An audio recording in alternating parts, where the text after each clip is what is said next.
You're listening to the Platform Launchers podcast. I'm John Stange, and it's great to have you with us this week, as always, because we're going to be talking about building and growing and monetizing your online platform. This is the type of stuff that we in Platform Launchers enjoy talking about. I just was enjoying a really fruitful conversation with our members club. As you may know, if you've been listening to this podcast for any length of time, or if you join us on YouTube, our members club is live right here with me as I record this. And I'm really grateful for them. We were just joking about the fact that technically, if they wanted to, they could interrupt this podcast at any time. They have the liberty to do so. So they could say, John, you're full of beans. Or they could say, hey, John, you know what? Great subject, but let's talk about something different. But thankfully, they don't do that to me. But this week, we're going to be talking about a subject that I find very interesting. It's the idea of webinars. And you've probably already seen just from the title of the podcast, or if you're watching us on YouTube, you probably already saw from the title, but we're going to get around to talking about using an evergreen webinar to get leads and to make sales. But we're going to build up to that thought here. And I want to give you a little background on my thinking here and why I want to talk about this subject when it comes to building an online business or an online platform or a combination of both. One of the benefits of creating an online business is the fact that it provides you with many opportunities to do work one time and then get paid for that work many times over without very much additional effort. So when you create valuable content that gets recorded as either an audio lesson or a course module or a video that you share in one way or another, or a book, you've now created an asset that you might potentially be able to earn income from for the rest of your life. And there are some people that create online content that literally it becomes something, it just doesn't go away. It's something they earn an income from for the rest of your life. And what I'm going to do here to kind of set up our topic this week is I'd like to give you a few examples from my own life to show you what I mean by this and how powerful this concept really is. And when I was putting together my list for what I was going to share this week, I thought, you know what? I'm only going to share examples from the past week. So every example I'm about to give you about content that I'm creating and its evergreen nature, it's only from this past week. All right. So earlier this week, I received an email from someone who won a copy of one of my books at a conference that I spoke at several years ago. And I remember when she won that copy and she was excited about it. She loves the book. And every year I usually hear from her right around this time because every year since she won that copy, she actually makes a point to order more copies that she can then give away to others. And she just messaged me this week to let me know that she placed a nice sized order and she's going to be giving those books away as gifts. And what that means is that during this week, I just earned income from work that I did back in 2017, and I didn't even lift a finger to earn anything from that work that I did several years ago. So that's one example. Just want you to keep that in the back of your mind. Now, this morning, just before lunch, I checked my email, and I checked my email throughout the day. I don't even know how many times I checked my email, probably too many times, but I checked my email right before lunch. And in my email, there was a nice message from someone who has enjoyed my teaching in the past. And they decided this person decided to express his thanks by participating in one of my crowdfunding campaigns on Buy Me a Coffee. If you're not familiar with Buy Me a Coffee, check it out, buymeacoffee.com. People can support your work and what you're doing through crowdfunding on that site. And so he decided to express his thanks for some of my teaching through Buy Me a Coffee. And several days prior to that, another person utilized that same crowdfunding tool in order to thank me for my blog content. And then I happened to notice there was another person that used it. I didn't realize this at first.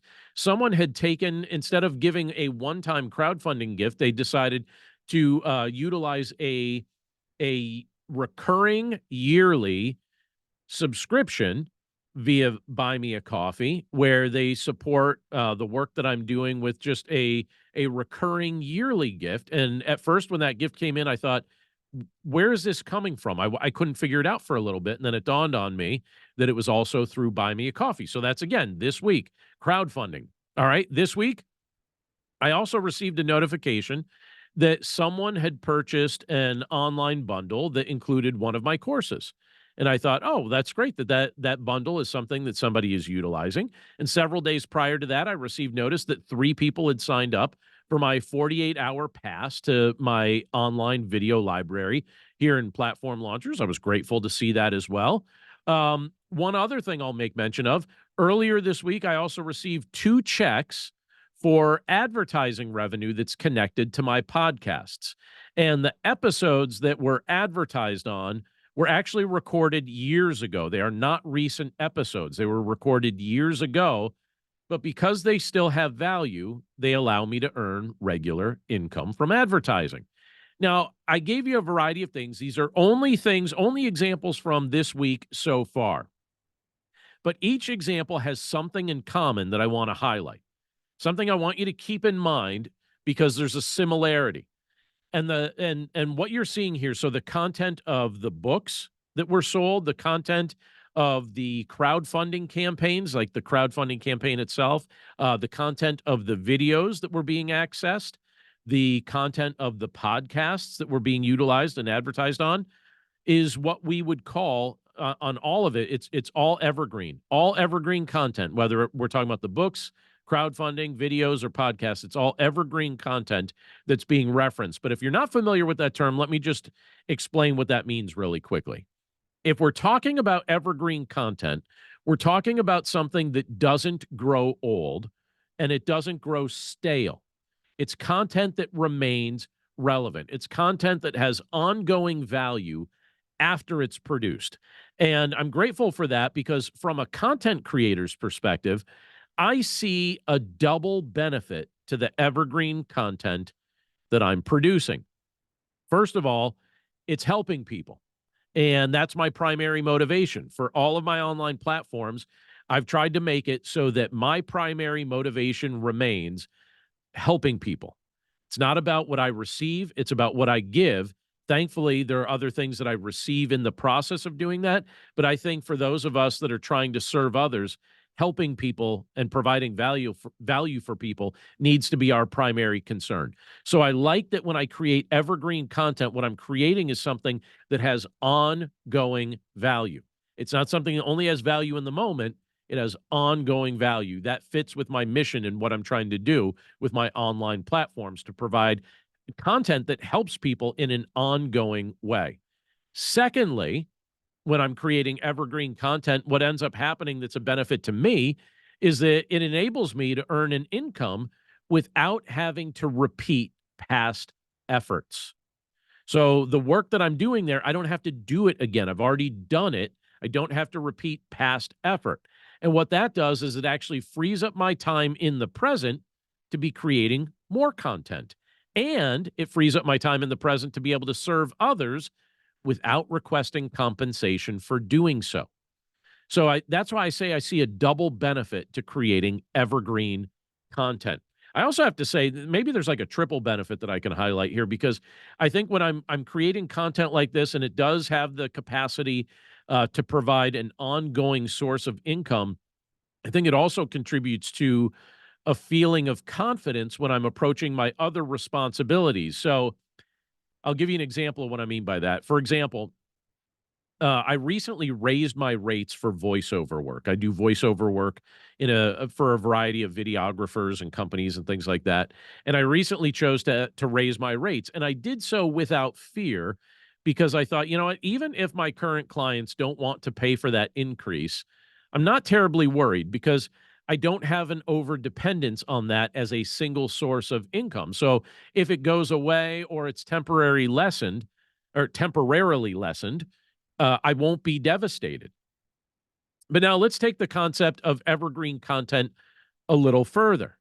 And there's something I'd like to suggest in speaking about this that I'd like to suggest that you consider this if you're someone who enjoys creating online content that has ongoing value and you'd like to earn a sustainable income from the work that you're doing. If these are a couple things that are in your mind, I hope that what I'm about to say you find very practical. I think it's intensely practical.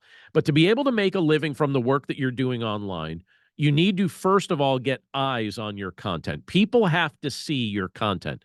And then after people see your content, you need to develop trust with the people that you're attempting to serve. If people don't see your content, and if you don't develop trust with the people that you're attempting to serve, it's going to be very hard to make a living from the content you're creating. Historically, webinars have been considered one of the most effective ways to do both because you're getting eyes on your content and you're developing trust. Webinars, if you're not familiar with what a webinar is, if it's not something that you've utilized or you're familiar with that term, basically all it is an online seminar. And so that's why they get called webinars. And these are most often free to attend. So it's a free online seminar that anyone can attend. A webinar is usually focused on either a single subject or a single skill or a single solution that either teaches a concept or it solves a problem for the attendee. And they can be, these are things, a good webinar can be something that's highly valuable.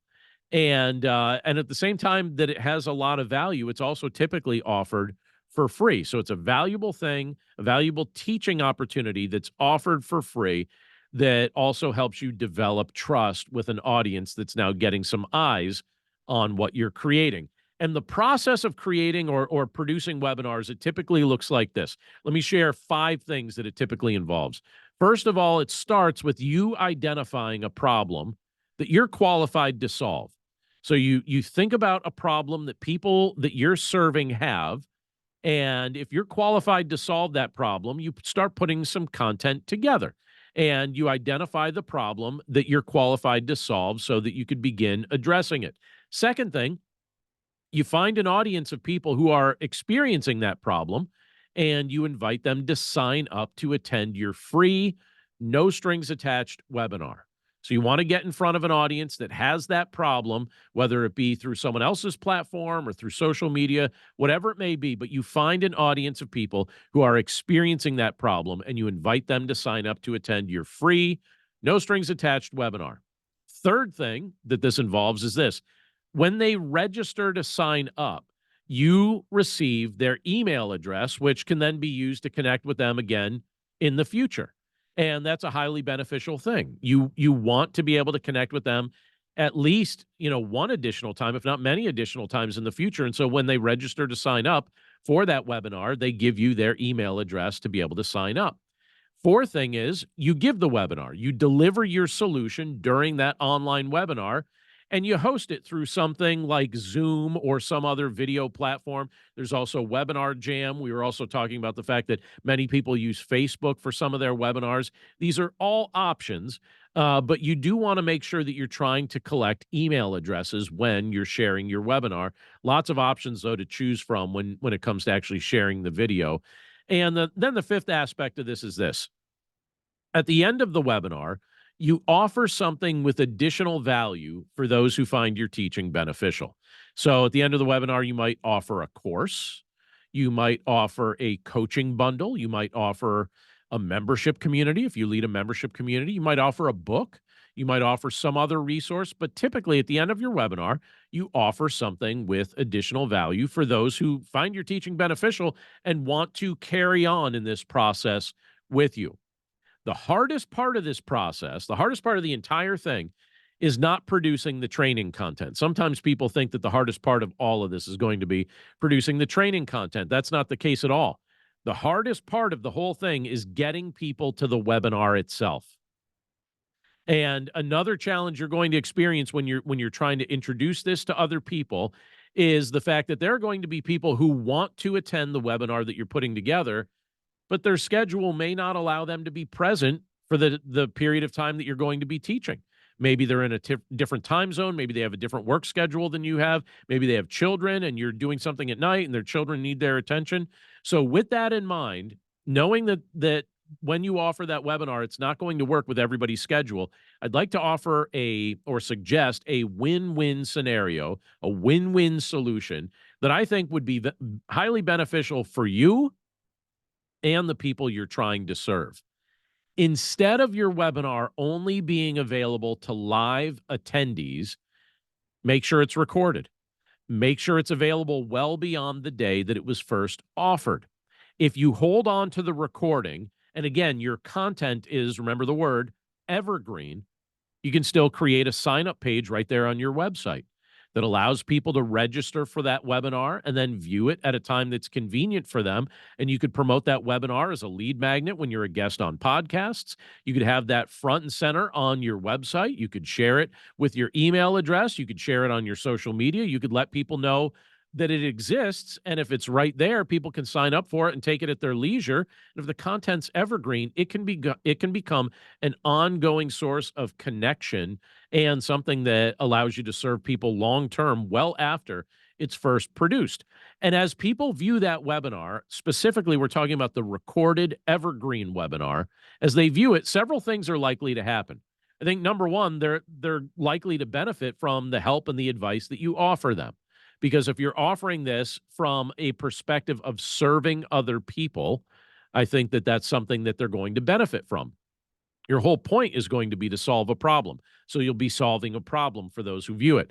Number two, I think your trust level is going to increase in the eyes of those who actually happen to take the time to view this.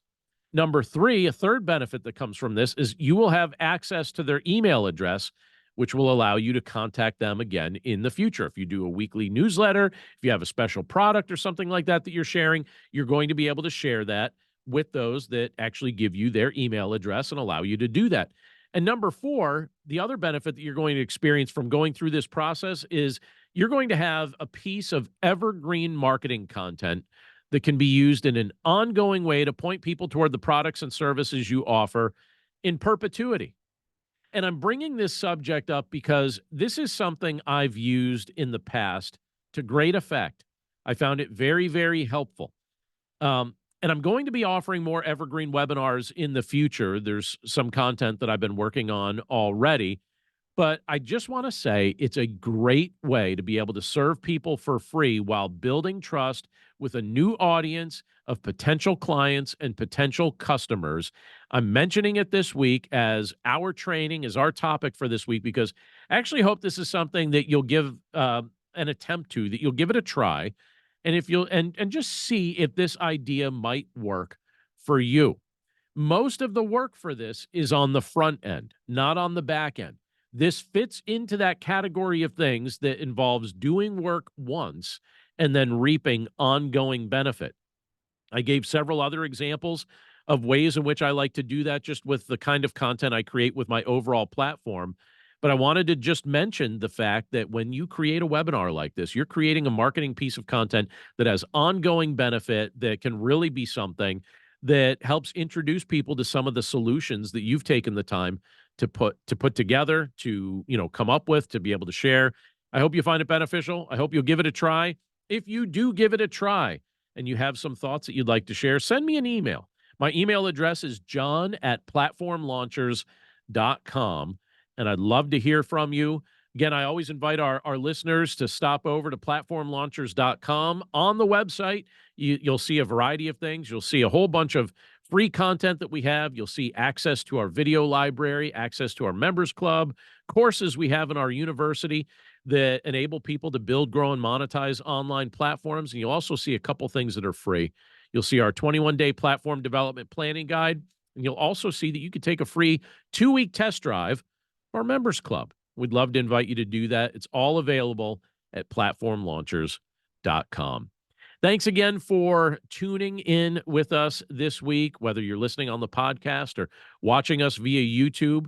And we look forward to catching up with you again right here next time. Take care.